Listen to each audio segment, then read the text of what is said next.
క్రీస్తునందు ప్రియమైనటువంటి దేవుని బిడ్డలకి, ఈ వాక్యం వింటున్న ప్రతి ఒక్కరికి ప్రభువైన యేసుక్రీస్తు నామంలో నా వందనాలు తెలియపరుస్తూ ఉన్నాను. అలాగే నన్ను ప్రేమించి మరి మా తల్లిగారు కృపమ్మ గారు ఈ టీవీ పరిచర్యను ప్రోత్సహిస్తున్నారు. ఆమె రిటైర్డ్ టీచర్. మరి ఆ కొద్దిపాటి పెన్షన్లో మరి నా కుమారుడు వాక్యం చెప్పాలని, అనేకులకు సువార్త అందించాలనే ఉద్దేశంతో వారు నాకు సహాయం చేస్తూ ఉన్నారు. ఆమెకి 91 సంవత్సరం వయసులో ఉంది. మరి దేవుడు ఆమెకి మంచి దీర్ఘాయువుని ఇవ్వాలని, మంచి ఆరోగ్యం దేవుడు దయచేయాలని ఒక సేవకుడిగా నేను తల్లిగారి కొరకు ప్రార్థన చేస్తూ ఉన్నాను. మీరు కూడా మా తల్లిగారి ఆరోగ్యం కొరకు, మా పరిచర్య కొరకు, మా కుటుంబం కొరకు మానక ప్రార్థన చేయాలని మనవి చేస్తూ ఉన్నాను. అలాగే ప్రత్యేకంగా మరి జాయిస్ బ్యాప్టిస్ట్ బైబిల్ కాలేజీ కుద్దూస్ నగర్లో జరుగుతూ ఉంది. ఎవరైనా బైబిల్ ట్రైనింగ్ చేయాలని ఆశ కలిగి ఉంటే తప్పగా మమ్మల్ని సంప్రదించండి. మీ ట్రైనింగ్కి మేము సహకరిస్తామని జ్ఞాపకం చేస్తూ ఉన్నాను. అలాగే మరి టీవీ పరిచర్య వర్తమానాలు వింటూ అనేక మంది ప్రార్థన చేయమని ఫోన్లు చేస్తూ నా పరిచర్యను ప్రోత్సహిస్తున్న ప్రతి ఒక్కరికి కూడా నా నిండు వందనాలు తెలియపరుస్తూ ఉన్నాను. అలాగే దేవుడు మరి కుద్దూస్ నగర్లో జాయిస్ బ్యాప్టిస్ట్ సంఘము నడిపించడానికి, బైబిల్ కాలేజీ నడిపించడానికి దేవుడు కృపనిచ్చాడు. అలాగే ప్రత్యేకంగా కుద్దూస్ నగర్లో ఉన్నటువంటి తెలుగు బ్యాప్టిస్టు సంఘంలో కూడా ఉదయకాల ఆరాధన మొదటి సర్వీస్లో 8:30 నుంచి 11 గంటల వరకు ఆ సంఘంలో వర్తమానం అందించడానికి దేవుడు కృపనిచ్చాడు. మరి ఆ సంఘ పెద్దలు నన్ను ఆహ్వానించి నా పరిచర్యను ప్రోత్సహిస్తూ ఉన్నారు. కాబట్టి ఆ కుద్దూస్ నగర్ పరిసర ప్రాంతాల్లో ఏ సంఘానికి వెళ్ళని వారు ఉదయం 9 గంటల నుంచి 11 గంటల వరకు తెలుగు బ్యాప్టిస్ట్ సంఘం కుద్దూస్ నగర్లో నేను వర్తమానం అందిస్తాను. అక్కడికైనా రావచ్చు. లేదంటే 11 గంటల నుంచి 1:30 వరకు కుద్దూస్ నగర్ జాయిస్ బ్యాప్టిస్ట్ సంఘంలో మరి వర్తమానము అందించబడుతుంది. మీరు అక్కడికైనా వచ్చి వాక్యం వినొచ్చు. అవకాశం ఉన్నవారు తప్పక ఆరాధనలో పాల్గొనాలని మనవి చేస్తూ ఉన్నాను. కొద్ది నిమిషాలు దేవుని వాక్యాన్ని ధ్యానం చేసుకుందాం. మీకు అందరికీ తెలుసు, రేపు ఈ నెల 14వ తారీఖు నుంచి లెంట్ డేస్ ప్రారంభించబడుతూ ఉన్నాయి. ఇవన్నీ కూడా మీకు అందరికీ తెలుసు. 40 దినాలు ఈ శ్రమల దినాలను జ్ఞాపకం చేసుకుంటూ లెంట్ డేస్లు ప్రారంభించబడుతూ ఉన్నాయి. కొన్ని విషయాలు ఈరోజు మీ మధ్యన ఉంచాలని, ఈ ఉపవాసాలు ఎందుకు ఉండాలి, ఎలా ఉండాలి అని చాలామంది అడుగుతూ ఉంటారు. కొన్ని విషయాలు మీ గమనంలోకి తీసుకురావాలని నేను ఆశపడుతూ ఉన్నాను. ఎందుకంటే క్రైస్తవ జీవితంలో ఉపవాస ప్రార్థనలు అనేవి చాలా ప్రాముఖ్యమైనవి. ఉపవాస ప్రార్థనల ద్వారా ఆధ్యాత్మిక జీవితంలో మనం బలపడతాం. ఉపవాస ప్రార్థనలు అంటే ఉపససించి, అంటే ఏమి భుజించకుండా దేవునికి దగ్గరగా నివసించటం ఉపవాస ప్రార్థనలు, ఉపవాసం అంటే. కాబట్టి మన శరీరాన్ని మనము బలహీనపరుచుకున్నప్పుడు ఆత్మ బలం పొందుతుంది. శరీరాన్ని బలహీనపరుచుకున్నప్పుడు ఆత్మ బలం పొందుతారు. అలాగే ఈ 40 దినాలు ఉపవాసం ఉన్నప్పుడు కొన్ని తీర్మానాలు చేసుకుంటారు కొంతమంది. ఇదిగో ఈ ఆహారం తీసుకోవాలి, శాకాహారం తీసుకోవాలని, అలాగే ఉదయకాలం లేచి స్నానం చేసి ప్రార్థన చేసుకోవాలని, మందిరాలకు వెళ్ళాలని, ఈ 40 దినాలు ఏ చెడు అలవాట్లు వారి దరిదాపులు రాకుండా వాటిని దూరపరుచుకొని ఎక్కువ సమయము మందిరాల్లో గడుపుతూ, ఎక్కువ సమయము దేవుని ప్రార్థనలో గడుపుతూ, ఎక్కువ సమయము వాక్యంలో గడుపుతూ ఈ 40 దినాలు విశ్వాస జీవితంలో అలవర్చుకున్న ఈ మంచి అలవాట్లు ఆ తరువాత సమయాల్లో, ఆ తరువాత కాలంలో కూడా వారి ఆధ్యాత్మిక జీవితాలకి ఎంతో ఉపయోగపడతాయని ఓ సేవకుడుగా నేను జ్ఞాపకం చేస్తూ ఉన్నాను. కానీ చాలామంది ఒక తప్పు చేస్తూ ఉన్నారు. ఎవరినో చూసి ఎవరో చేస్తున్న ఉపవాసాలని క్రైస్తవ సంఘాల్లో కూడా పాటిస్తూ ఉన్నారు. ఈ 40 దినాలు చాలా నిష్ఠగా ఉంటున్నారు. ఈ 40 దినాలు గృహాలకు వెళ్లకుండా కూడా మందిరాల్లో గడుపుతూ ఉన్నారు. ఈ 40 దినాలు చక్కగా దేవుని సన్నిధిలో పాటలు పాడుకుంటూ, ప్రార్థనలు చేసుకుంటూ, లోకానికి దూరంగా, పాపానికి దూరంగా జీవిస్తూ ఉన్నారు. కానీ విచారకరం ఏంటో తెలుసా, ఈ 40 దినాలు అయిపోయిన తర్వాత మళ్ళా కొంతమంది, అందరూ కాదండి, నా మాటలు అపార్థం చేసుకోవద్దు ప్రియ దైవ జనాంగమా, అందరూ కాదు, కొందరు మరలా అపాత జీవితాలకు వెళ్ళిపోతున్నారు. ఆ రోత అలవాట్లో మళ్ళా వారి జీవితాలను పాడు చేసుకుంటూ ఈ 40 దినాలు ఏ వైపుకే దూరంగా ఉన్నారో వాటిని ఇంకా రెండంతల పాప శాపాలను తెచ్చుకుంటూ ఉన్నారు. అది మీ కుటుంబాలకు ఆశీర్వాదం కాదు, మీ జీవితాలకు ఆశీర్వాదం కాదు, మీ ఆధ్యాత్మిక జీవితానికి మంచిది కాదు, మీ సంఘాలకు కూడా క్షేమం కాదు అనే విషయాన్ని సేవకుడిగా నేను జ్ఞాపకం చేస్తూ ఉన్నాను. మార్పు చెందాలి, మారు మనసు పొందాలి, పశ్చాత్తాపడాలి, మన పాపాలు ఒప్పుకొని ఈ 40 దినాలు లెంట్ డేస్లో మన ఆధ్యాత్మిక జీవితాలను సరి చేసుకుంటూ ముందుకెళ్ళాలని సేవకుడిగా నేను జ్ఞాపకం చేస్తూ ఉన్నాను. ప్రియ దైవ జనాంగమా, నేను ఎవరిని విమర్శించాలని, నేను ఎవరిని బాధ పెట్టాలనేది నా ఉద్దేశం కాదు. కొంతమంది లెంట్ డేస్ జరుపుతారు, కొంతమంది లెంట్ డేస్ జరపరు. నేనంటాను, జరిపేవారిని మనము వద్దనకూడదు, విమర్శ చేయకూడదు. జరపని వారిని కూడా మనం ఎందుకు జరపలేదని ప్రశ్నించకూడదు, వారిని కూడా విమర్శ చేయకూడదు. ఎవరికి దేవుడు ఏ నడిపింపిస్తే ఆ నడిపింపులో దేవునికి దగ్గరగా నివసిస్తూ చెడుకు దూరంగా బ్రతుకుతూ దేవుని సన్నిధిలో ఈ 40 దినాలు ఉంటూ, ఈ 40 దినాలే కాదు కానీ నీ బ్రతుకు దినాలు, నా బ్రతుకు దినాలన్నీ కూడా ప్రభుకు ఇష్టంగా జీవించాలని ఓ సేవకుడిగా నేను జ్ఞాపకం చేస్తూ ఉన్నాను. ఈరోజు ఉపవాస ప్రార్థన శక్తిని నేను మీ మధ్యన ఉంచాలని నేను ఇష్టపడుతున్నాను. చాలామంది ప్రార్థనలు చేస్తూ ఉంటారు, చాలామంది ప్రార్థనలకు వెళ్తూ ఉంటారు. వారు అంటారు, మా జీవితాల్లో కార్యాలు జరగట్లేదు, మేము అనుకున్నవి పొందుకోలేకపోతూ ఉన్నాం, మేము అనుకున్నవి సాధించలేకపోతూ ఉన్నాం, మేము ఓడిపోతూ ఉన్నాం, విజయాన్ని పొందుకోలేకపోతున్నాం, మా వ్యాపారాలు అభివృద్ధి చెందలేకపోతూ ఉన్నాయి, మా ఆరోగ్యాలు బాగుండట్లేదు, ఏంటి కారణం అని చాలామంది అనుకుంటూ ఉంటారు. నేను అంటాను, ప్రార్థనలో దేవుడు వింటాడు, ఆలస్యమైన నీ ప్రార్థనలకు ప్రతిఫలం ఇస్తాడు. కానీ ఈ ఉపవాస ప్రార్థన అనేది ఒక టెలిగ్రామ్ లాంటిది. మామూలు ప్రార్థన ఉత్తరం లాంటిది, ఉపవాస ప్రార్థన ఒక టెలిగ్రామ్ లాంటిది, స్పీడ్ పోస్ట్. ఈ ప్రార్థనకి, ఈ ఉపవాస ప్రార్థనకి దేవుడు త్వరగా సమాధానం ఇస్తాడు, తొందరగా సమాధానం ఇస్తాడు. నీ జీవితంలో నీ సమస్య త్వరగా దేవుడు పరిష్కారం చేస్తాడు, మొదటిది. రెండవది, ఏదైనా ఒక క్లిష్టమైన సమస్య ఉన్నప్పుడు నీ ప్రార్థనల ద్వారా ఆ ఫలితం పొందుకోలేనప్పుడు ఉపవాస ప్రార్థన ద్వారా నువ్వు దాన్ని జయించగలవు. రెండవది. మూడవది, నువ్వేదైనా ఒక పని ప్రారంభిస్తూ ఉన్నప్పుడు, ఏదైనా నువ్వు ఒక వ్యాపారాన్ని ప్రారంభిస్తూ ఉన్నప్పుడు, ఏదైనా ఒక పరిచర్య ప్రారంభిస్తూ ఉన్నప్పుడు నీ ఉపవాసం ఉండి నువ్వు ప్రార్థన చేయగలిగితే పరిశుద్ధాత్మ అభిషేకాన్ని పొందుకొని, శక్తిని పొందుకొని, బలమును పొందుకొని నీ పని సఫలమవుతుంది.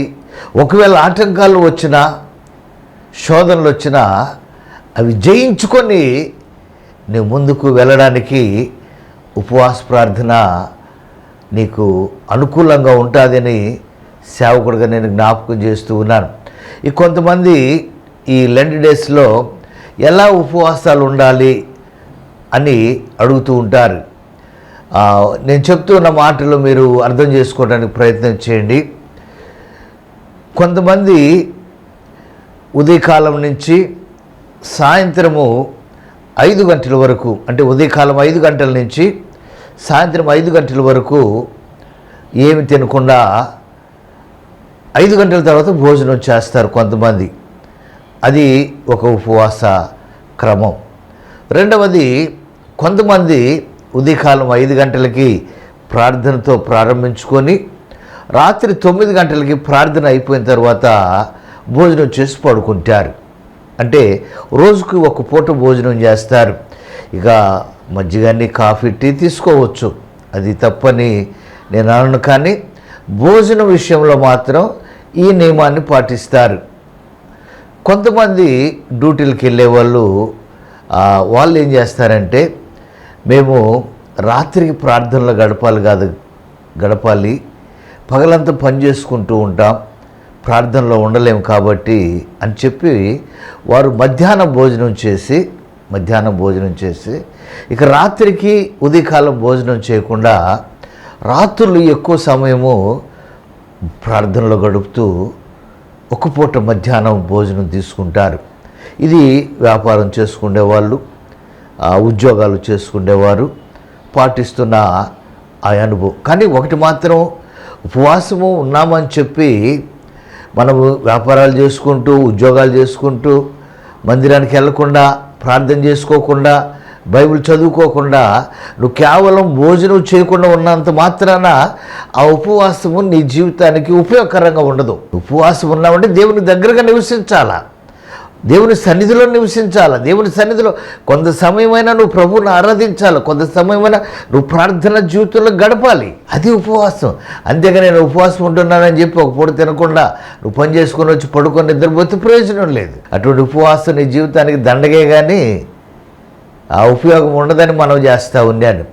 అంటే దేవుని సన్నిధిలో గడపాలి, ప్రార్థనలో గడపాలి, వాక్యం వినాలి, వాక్యం చదువుకునే అనుభవం కలిగి ఉంటే శారీరకం బలహీనమైన ఆత్మ బలపడుతుంది. ఆత్మకార్యాలు నీ జీవితంలో జరుగుతాయి. ఆత్మాభిషేకాన్ని పొందుకుంటావు, ఆత్మవరాలని పొందుకుంటావు. కాబట్టి మధ్యాహ్నం భోజనం తీసుకొని ఇక రాత్రి ఉదయం తీసుకోకుండా ఉండేవారు ఉంటారు. అలాగే పగలంతా భోజనం చేయకుండా రాత్రి భోజనం చేసేవారు ఉంటారు. రోజుకు ఒక పూట భోజనం చేసి దేవుళ్ళు గడిపేవారు ఉంటారు. అది మీ అనుకూలతను బట్టి, మీ ఉద్యోగ పరిస్థితులను బట్టి మీరు పాల్గొనవచ్చు, ఉండొచ్చు. దేవుడు మిమ్మల్ని ఈ 40 దినాలు ఆయన పరిచర్యలో, ఆయన సన్నిధిలో మిమ్మల్ని బలపరచునుగాక. సరే, మంచిది. ఈ ఉపవాస ప్రార్థనలో ఉన్న శక్తిని ఒక 3 విషయాలు మీ మధ్యన ఉంచాలని నేను ఇష్టపడుతూ ఉన్నాను. యేసుప్రభు వారు పరిచర్యలో ఉన్నప్పుడు అనేక దురాత్మలని ఎల్లగొడుతూ, అనేక మంది దురాత్మలతో పట్టి పీడిస్తున్న వారి కొరకు ప్రార్థన చేస్తూ ఆయన పరిచర్యలో సాగిపోతూ ఉన్నప్పుడు ఆయన వెంబడిస్తున్న శిష్యులు కూడా ప్రభు చేస్తున్న కార్యాలను చూస్తూ నేర్చుకుంటూ ఆ ప్రార్థన జీవిత అనుభవాల్లో సాగిపోతూ ఉన్నారు. ఒక సందర్భంలో ఒక వ్యక్తి కుమారునికి దురాత్మ పట్టింది. ఆ వ్యక్తి ప్రభు దగ్గరకు వచ్చాడు. ప్రభువా, నా కుమారుడు దురాత్మ బట్టి పీడించబడుతూ ఉన్నాడు, శరీరాన్ని గాయపరుచుకుంటూ ఉన్నాడు, నురుగక్కుతూ పడిపోతున్న అనుభవాల్లో ఉంటూ ఉన్నాడు. ఆ దురాత్మ పట్టినప్పుడు ఆ వ్యక్తిని మరి చాలా బాధపరుస్తూ ఉంది. నా బిడ్డ ఆ వేదన బాధ నేను చూడలేకపోతూ ఉన్నాను. అయ్యా, నువ్వు వచ్చి ప్రార్థన చేస్తే ఆ దురాత్మ విడిచి వెళ్తాదయ్యా అని యేసు ప్రభువు వారిని బ్రతిమాలుకున్నాడు.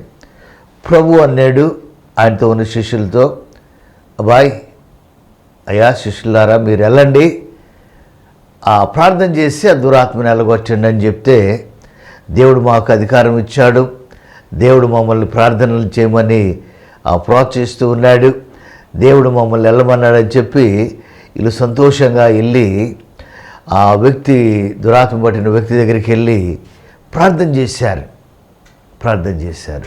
యేసు ప్రభు శిష్యులు ప్రార్థన చేసినప్పుడు ఆ దురాత్మ ఆ వ్యక్తిని విడిచి వెళ్ళలేదు. శిష్యులు తిరిగి వచ్చారు. అలాగే ఆ కుమారుడు తండ్రి కూడా ప్రభు దగ్గరికి వచ్చాయా, మీ శిష్యులు ఆ దురాత్మని వెళ్ళగొట్టలేకపోయారు నాయన, మీరు వచ్చి వెళ్ళగొట్టండి అయ్యా అన్నారు. ప్రభు వెళ్ళాడు, ప్రార్థన చేశాడు, దురాత్మ వెళ్ళిపోయింది. ఆ దురాత్మ ఆ వ్యక్తిని విడిచి వెళ్ళిపోయింది. శిష్యులు చూశారు, మనం ప్రార్థన చేస్తే వెళ్ళలేదు, ప్రభు ప్రార్థన చేస్తే వెళ్ళిపోయింది అని చెప్పి, అసలు మన ప్రార్థనలో ఏమి లేదు, ప్రభు ప్రార్థనలో ఉన్న గొప్పతనం ఏంటి, మన ప్రార్థనకి ఆ దురాత్మ ఎందుకు వెళ్ళలేదు, ప్రభు ప్రార్థనకి ఆ దురాత్మ ఎందుకు విడిచి వెళ్ళిపోయింది అని ప్రభువుని అడిగి తెలుసుకోవాలని చెప్పి అందరు వెళ్ళిపోయిన తర్వాత యేసు ప్రభు వారు ఏకాంతంగా ఉన్నప్పుడు ప్రభు దగ్గరికి వెళ్ళి శిష్యులు అడుగుతూ ఉన్నారు, అయ్యా మేమెందుకు ఆ దురాత్మను వెళ్ళగొట్టలేకపోయాం, మా ప్రార్థన ద్వారా ఆ దురాత్మ ఎందుకు వెళ్ళలేకపోయిందయ్యా అని ప్రభువుని అడిగారు. అప్పుడు ప్రభు ఒక మాట అంటాడు. మీరు మార్కు రాసిన సువార్త 9వ అధ్యాయము 28-29 వచనాలు మీరు చదువుకుంటే అక్కడ ప్రభువారు ఒక మంచి మాట అంటాడు. ప్రార్థన ద్వారా అని చెప్పి పుట్నోట్లో ఉపవాస ప్రార్థన అని రాస్తుంటాడు. ప్రియ దేవుని బిడ్డలారా, అంటే ఒక దురాత్మ విడిచి వెళ్ళడానికి ఉపవాస ప్రార్థన శక్తి కావాలి. యేసు ప్రభు ఉపవాసం ఉండి ప్రార్థన చేస్తే దురాత్మ వెళ్ళిపోయింది. శిష్యులు ఉపవాసం లేకుండా ప్రార్థన చేశారు కాబట్టి దురాత్మ అంటే దురాత్మను జయించటానికి మనకు శక్తి కావాలి, బలం కావాలంటే ఈ శారీరకమైన బలం కాదు, ఈ శారీరకమైన శక్తి కాదు. చాలామంది కేకలేసి రంకిలేసి వెళ్ళిపో అంటారు. ఇంకా లేదంటే ఏ కొరడాలు తీసుకోనో ఆ దురాత్మ పట్టిన వారిని గాయపరుస్తూ ఉంటారు. కానీ నా మాటలు అర్థం చేసుకోండి, దురాత్మ శక్తి కంటే మన ప్రార్థనా శక్తి బలంగా ఉండాలి. దురాత్మను మనము దూరపరచాలంటే మనం ఉపవాసం ద్వారా ఆత్మబలాన్ని పొందుకోవాలి, ఆత్మశక్తిని పొందుకోవాలి. అప్పుడే దాన్ని మనము వెలగట్టగలము. ఆ మాట శిష్యులకు చెప్పినప్పుడు వారు ఆశ్చర్యపోయారు. వాక్యం వింటున్న ప్రియ దేవుని బిడ్డ, నీ ఆధ్యాత్మిక జీవితాన్ని పాడు చేస్తున్న ఏ చీకటి శక్తి నీ చుట్టూ ఆవరిస్తూ ఉందో, నీ కుటుంబాన్ని ఆవరిస్తూ ఉందో, నీ జీవితాన్ని చిన్నాభిన్నం చేస్తూ ఉందో ఒకసారి పరిశీలన చేసుకొని నీ ఉపవాసం ఉండి ప్రార్థన చేసుకోగలిగితే ఆ దురాత్మను నువ్వు జయించగలవు, ఆ చీకటి శక్తి నువ్వు జయించగలవు. కాబట్టి ఈ 40 దినాలే కాదు, కానీ నీ ఆధ్యాత్మిక జీవితంలో ఉపవాస ప్రార్థన శక్తిని నువ్వు అనుభవించగలిగితే దేవుడు నీకు జీవితాన్ని ఇస్తాడు అని ఒక సేవకుడిగా నేను మనవి చేస్తా ఉన్నాను. మెట్టుకు ఈ 40 దినాలైనా ఉపవాస ప్రార్థన అలవర్చుకుంటే అది నీ జీవితానికి, నీ కుటుంబానికి, నీ భక్తి జీవితానికి, నీ ఆధ్యాత్మిక జీవితానికి నీకు బలం ఉంటుంది. దేన్నైనా నువ్వు జయించగలవని ఒక సేవకుడిగా నేను జ్ఞాపకం చేస్తున్నాను. యేసు ప్రభు వారు 30 సంవత్సరాల యవన కాలంలో ఆయన పరిచర్య ప్రారంభిస్తూ ఉన్నప్పుడు 40 దినాలు ఉపవాసం ఉండి ప్రార్థన చేశాడు. ఎప్పుడైతే ఈ ప్రార్థన అయిపోయిందో సాతాను ప్రభు దగ్గరకు వచ్చింది. ప్రభును శోధించడానికి అరణ్యానికి తీసుకుని వెళ్ళి ప్రభుతో మాట్లాడుతున్నాడు. ఇదిగో 40 దినాలు నువ్వేమి ఆహారం తీసుకోలే. లూకాసు వార్త 4వ అధ్యాయము మీరు చదువుకుంటే అక్కడ 4 శోధనలు ప్రభువుకు వచ్చినాయి. కానీ నేనంటాను, ఆ సాతాను జయించడానికి ఆ 40 దినాలు ఉపవాసం ఉండి ప్రార్థన చేసిన ఆ శక్తిని బట్టి యేసు ప్రభువు వారు సాతాన్ని జయించాడు, సాతాన్ని ఎల్లగొట్టాడు. ఆయన పరిచర్య దేదీప్యమానంగా వృద్ధిల్లింది అనే విషయాన్ని ప్రారంభంలోనే దుష్టుడు వచ్చాడు. ప్రారంభంలోనే సాతాను వచ్చి ప్రభువుని అడుగుతున్నాడు. చూడండి, లూకా రాసిన సువార్త 4వ అధ్యాయంలో మనం గమనించినట్లయితే ఆయన పరిచర్య ప్రారంభ దినాల్లో ఆ 40 దినాలు ఆయన ఉపవాస ప్రార్థన అయిపోయిన తర్వాత ఆ సాతాను ఆయన్ని యేసు పరిశుద్ధాత్మ పూర్ణుడై యోర్దాను నది నుండి తిరిగి వచ్చి 40 దినములు ఆత్మచేత అరణ్యంలో నడిపించబడి అపవాది చేత శోధింపబడుచుండెను. ఆ దినములలో ఆయన ఏమీ తినలేదు. అవి తీరిన తరువాత ఆయన ఆకలి కొనగా అపవాది, నువ్వు దేవుని కుమారుడు అయితే రొట్టె అగునట్లు ఈ రాతితో చెప్పమని ఆయనతో చెప్పెను. అందుకు యేసు, మనుషుడు రొట్టె వలన మాత్రమే జీవించడు అని వ్రాయబడి ఉన్నది అని వానికి ప్రత్యుత్తరం ఇచ్చెను. అంటే అక్కడ 4 శోధనలు మనం చూస్తున్నాం. యేసు ప్రభు వారు ఆ శోధనలు జయించడానికి ఆయన 40 దినాలు ఏమీ తీసుకోలేదంట ఆహారం. ఆయన ఉపవాసం ఉన్నాడు కాబట్టి శరీరం బలహీనమైపోయింది, కానీ ఆత్మ బలం పొందుకుంది, పరిశుద్ధాత్మను పొందుకున్నాడు. కాబట్టి ఆత్మ బలముతో సాతాన్ని జయించాడు. అలాగే 2వ శోధన మనం అక్కడ గమనించినట్లయితే అక్కడ అంటాడు, ఇదిగో ఆయన ఆ రాజ్యాలన్నిటినీ చూపించి, ఈ అధికారము నాకు అప్పగించబడింది, ఈ రాజ్యముల మహిమ నీకు ఇస్తాను, అది నాకు అప్పగింపబడి ఉన్నది, అది ఎవరికి నేను ఇవ్వకూడదని వారికి ఇచ్చును, కాబట్టి నీవు నాకు మ్రొక్కిన ఇదంతయు నీదగునని ఆయనతో చెప్పాను. అంటే ఏమంటున్నాడు? ఇదిగో ఈ రాజ్యాలన్నీ నాకు అధికారం ఇవ్వబడింది. ఎక్కడ అధికారం ఇవ్వబడింది? మొదట ఈ అధికారం ఎవరి దగ్గర ఉందంటే ఆదాము దగ్గర ఉంది. ఈ రాజ్యాల మీద దేవుడు, ఈ సృష్టి మీద ఎవరికి అధికారం ఇచ్చాడు? ఆదికాండంలో మనం చూస్తే 2వ అధ్యాయంలో ఆదాముకి ఇచ్చాడు అధికారం.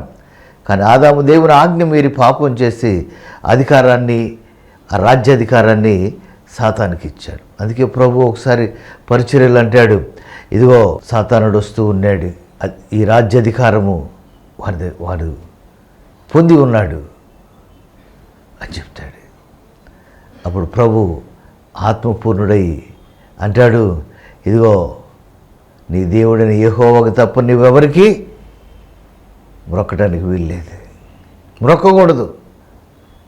అంటే సాతాన్ని వాక్యం ద్వారానే జయించాడు, ఉపవాసం ద్వారా జయించాడు, ప్రార్థన జీవితం ద్వారా జయించగలిగాడు. ఈరోజున ఈ వాక్యం ఇచ్చిన ప్రియ దైవ జనాంగమా, నీ జీవితంలో కూడా శోధనలు వస్తాయి, నీ జీవితంలో కూడా శ్రమలు వస్తాయి, నీ జీవితంలో కూడా బాధలు వస్తాయి, కష్టాలు, కన్నీటి అనుభవాలు వస్తాయి. నేనంటాను, అవి వచ్చినప్పుడు నువ్వు పారిపోకుండా, అవి వచ్చినప్పుడు నువ్వు దేవునికి దూరం అవ్వకుండా, అవి వచ్చినప్పుడు నువ్వు కుంగిపోకుండా, కలవరపడకుండా నువ్వు ఉపవాస ప్రార్థన ద్వారా వాక్యాన్ని చదువుకుంటూ ప్రార్థన జీవితం కలిగి ఆ పరిస్థితులన్నిటిని కూడా నీవు జయించగలగాలి. అందుకే ఈ లెంట్ డేస్లో ఉపవాస ప్రార్థన ద్వారా నువ్వు ఒక శక్తిని పొందుకోవాలి, ఒక ఆత్మను పొందుకోవాలి, ఒక అభిషేకాన్ని పొందుకోవాలి. అప్పుడే జయ జీవితము నువ్వు అనుభవించగలవని ఒక సేవకుడిగా నేను జ్ఞాపకం చేస్తూ ఉన్నాను. కాబట్టి నీకు వస్తున్న శ్రమలు, నీకు వస్తున్న బాధలు, నీకు వస్తున్న కష్టాలు నిన్ను కుంగదీయొచ్చు, పరిస్థితులు నిన్ను దేవునికి దూరం చేయొచ్చు, పరిస్థితులు నిన్ను పతాళాన్ని అనుభూతిలోకి తీసుకుని వెళ్ళవచ్చు. అవమానాలు, నిందలు ఇవన్నీ యేసుప్రభువుకు వచ్చాయి. కానీ ఎలా జయించగలిగాడో తెలుసా? ఆయన 40 దినాలు ఉపవాసం ఉండి శక్తిని పొందుకున్నాడు, ఆత్మను పొందుకున్నాడు, వాటన్నిటిని జయించగలిగాడు. అలాగే వాక్యం వింటున్న ప్రియ దైవ జనాంగమా, ఈ 40 దినాలు ఈ లెంట్ డేస్లో నీవు నిజమైన ఉపవాస నియమాలను పాటిస్తూ దేవునికి సమీపంగా జీవిస్తూ ఎక్కువ ప్రార్థనా జీవితంలో గడుపుతూ ఎక్కువ బైబిల్ చదువుకుంటూ నువ్వు ఆధ్యాత్మికంగా బలపడితే ఎట్టి శోధనలైనను నువ్వు జయించగలవు, ఎట్టి శ్రమలైనను నువ్వు జయించగలవు. ఏ పరిస్థితులు గుండా నువ్వు నడిపించబడినా ఆ పరిస్థితులన్నింటిలో కూడా నువ్వు దాటి అందరికి వెళ్ళగలవు, జయ జీవితాన్ని అనుభవించగలవని ఒక సేవకుడిగా నేను జ్ఞాపకం చేస్తూ ఉన్నాను. ప్రియ దేవుని విడుదల. అలాగే మనం గమనించినట్లయితే ఎస్తేరు గ్రంథంలో మనం చూస్తే హామాను ద్వారా వారందరికీ మరణ శాసనం వచ్చింది. అందరూ యూదులు, షూషాను కోటలో ఉన్న యూదులందరూ కూడా మరణించే మరణ శాసనం వచ్చింది. కానీ ఎస్తేరు ఉపవాసం ఉండి ప్రార్థన చేసింది. ఎస్తేరు ఉపవాసం ఉండి ప్రార్థన చేసింది. అలాగే షూషాను కోటలో ఉన్న యూదులందరూ ఉపవాసం ఉండి ప్రార్థన చేశారు. మొర్దెకై ఉపవాసం ఉండి ప్రార్థన చేశారు. ఆ ఉపవాస ప్రార్థన ద్వారా మరణ శాసనం ఏమైందంటే జీవంగా మారింది. మరణం కొట్టివేయబడింది. రాజముద్ర తిరిగి చెదరగొట్టబడింది. మళ్ళా రాజు ఒక శాస్త్రాన్ని ఇచ్చాడు, మరణాన్ని కొట్టివేశాడు, మరణ శాస్త్రాన్ని కొట్టివేశాడు. యూదులందరికీ ఒక నూతన జీవాన్ని ఏ ప్రార్థనమ్మా? ఏ ప్రార్థన అయ్యగారు? ఉపవాస ప్రార్థన. ఉపవాస ప్రార్థన. ఎస్తేరు ఉపవాస ప్రార్థన యూదుల జీవితాన్ని దేదీప్యమానంగా జయ జీవితాన్ని పొందుకోవటానికి కారణమైంది. ఎవరైతే యూదులను చంపాలనుకున్నాడో హామాను ఉరితీయబడ్డాడు. వాక్యం వింటున్న ప్రియ దేవుని బిడ్డ, నీకు వ్యతిరేకంగా ఏ ఆయుధం రూపించబడినా అది వర్ధిల్లదు. నీకు వ్యతిరేకంగా ఏ దురాత్మ శక్తులు పనిచేయవు. నీ విజయానికి ఆటంకంగా ఉన్న పరిస్థితులన్నీ కూడా మార్చగలిగేది ఉపవాస ప్రార్థన. నీ దరిద్రతను, నీ పేదరికాన్ని, నీ కష్టాలు కన్నిటినన్నిటినీ యేసు నామంలో కొట్టివేసేది ఉపవాస ప్రార్థన. ఆయుధాన్ని పట్టుకొని నువ్వు జీవించాలని, జీవితం అనుభవించాలని ఒక సేవకుడుగా నేను కోరుకుంటూ, దేవుడు మిమ్మల్ని మీ కుటుంబాలు దీవించునుగాక. ఒక్క నిమిషం తలలు వంచండి, మీ కొరకు ఒక ప్రార్థన చేస్తాను. మీరు కూడా ప్రార్థన చేసుకోండి. ఉపవాస ప్రార్థన కొరకు సిద్ధపడండి. కుటుంబాన్ని సిద్ధపరచుకోండి, సంఘాన్ని సిద్ధపరచుకోండి, ఒక శక్తిని పొందుకోండి, ఒక ఆత్మను పొందుకోండి. ఆత్మవరాలతో జీవితాన్ని అనుభవించండి.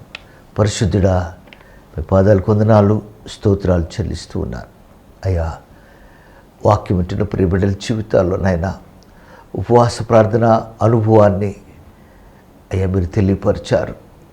అయ్యా, ప్రతి ఒక్కరు కూడా నాయనా ఇలాంటి డేస్లో విశ్రమలను జ్ఞాపకం చేసుకుంటూ, విశ్రమను చూస్తూ, అయ్యా నా కొరకు మా కొరకు మీరు భరించిన శ్రమలన్నిటిని జ్ఞాపకం చేసుకుంటూ మా జీవితాలు జీవితాన్ని అనుభవించడానికి, నీ ఆత్మను పొందుకోవటానికి ప్రభువా మేము ఒక నిబద్ధత కలిగి, ఒక నియమం కలిగి ఎక్కువ సమయం నీ సన్నిధిలో గడిపే ఆ ప్రార్థనా జీవితం, ఆ ఉపవాస ప్రార్థన శక్తిని ప్రతి ఒక్కరు కూడా అనుగ్రహించమని ప్రార్థిస్తున్నాను. ఎవరైనా ప్రభువా బలహీనులుగా ఉంటే, ఎవరైనా దురాత్మ శక్తులతో పీడించబడుతూ ఉంటే, ఓడిపోయిన అనుభవాలలో, వేదనలో, బాధలో, కుంగిన అనుభవాల్లో, కన్నీటి మహిమలో ఉంటే తండ్రి ఈ వాక్యం ద్వారా బలపరచబడి మరి కన్నీటి నాట్యంగా మార్చడానికి సహాయం చేయమని స్పాన్సర్ చేసిన తల్లిగారిని, ఆమె కుటుంబాన్ని దీవించమని యేసు నామమున అడుగుచున్నాము తండ్రి. ఆమేన్. తండ్రి అయిన దేవుని ప్రేమ, కుమారుడైన యేసుక్రీస్తు కృప, పరిశుద్ధాత్మ అన్యోన్య సహవాసము, సన్నిధి, కాపుదల, భద్రత వాక్యం వింటున్న ప్రియ బిడ్డలకి, స్పాన్సర్ చేసిన ప్రియ తల్లిగారికి సదాకాలము తోడైననుగాక. ఆమేన్. ఆమేన్. God bless you. అందరికీ వందనాలు.